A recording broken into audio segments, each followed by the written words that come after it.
Okay. So we've got, and these are going to be yours to keep. So we've got a graph here. Okay. On this graph, we've got a color key in the bottom corner. So blue is torque, red is power, black is air-fuel ratio. So any red line is a power line, red number is a power number. Okay. All right. So this scale here on the graph, this is power from 0 up to 250. This is also a scale for torque. Okay. So you can read the red and the blue lines off of this. You got engine RPM across the bottom, and you're at a fuel ratio of how it's burning the fuel is over on this side. So these numbers here, these are your lowest numbers, your highest numbers, and the average. So for peak numbers, you have a peak torque of 214 foot-pounds. You have a peak power of 147 at the wheel. It's just what's getting to the ground. The motor's making more. But this is what's left over after it goes through the transmission and everything. You get 147 at the wheel. And that's happening around 4,400 RPM. And your peak torque is down around 3,000 RPM. Okay. And the air-fuel ratio here, there's not much you can do about with high car, but it's good to know.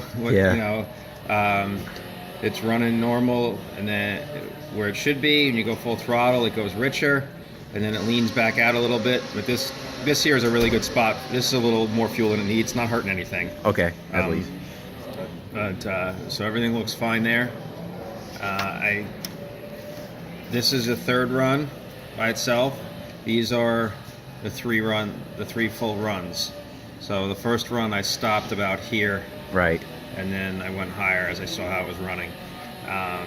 So you've got runs 1, 2, and 3, and columns 1, 2, and 3. So 146 in the first run, 146 in the second run, 147 in the third run. So pretty consistent.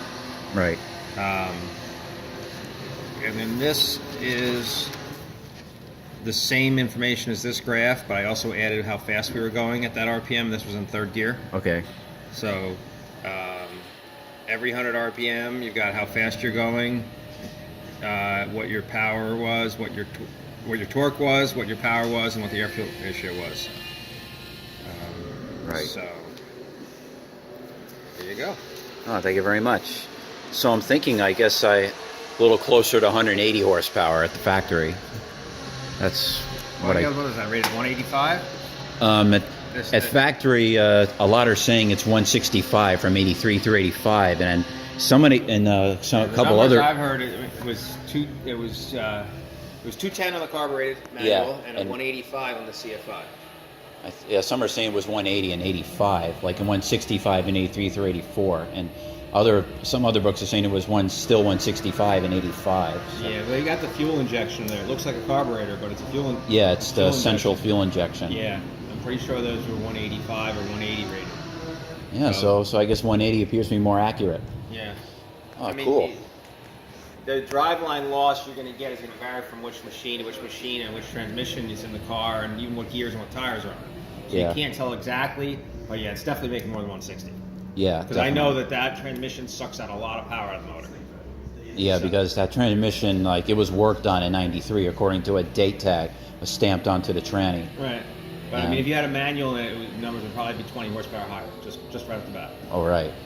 So but yeah, I'm pretty sure the number was 185. But there was also an early and late production in '85.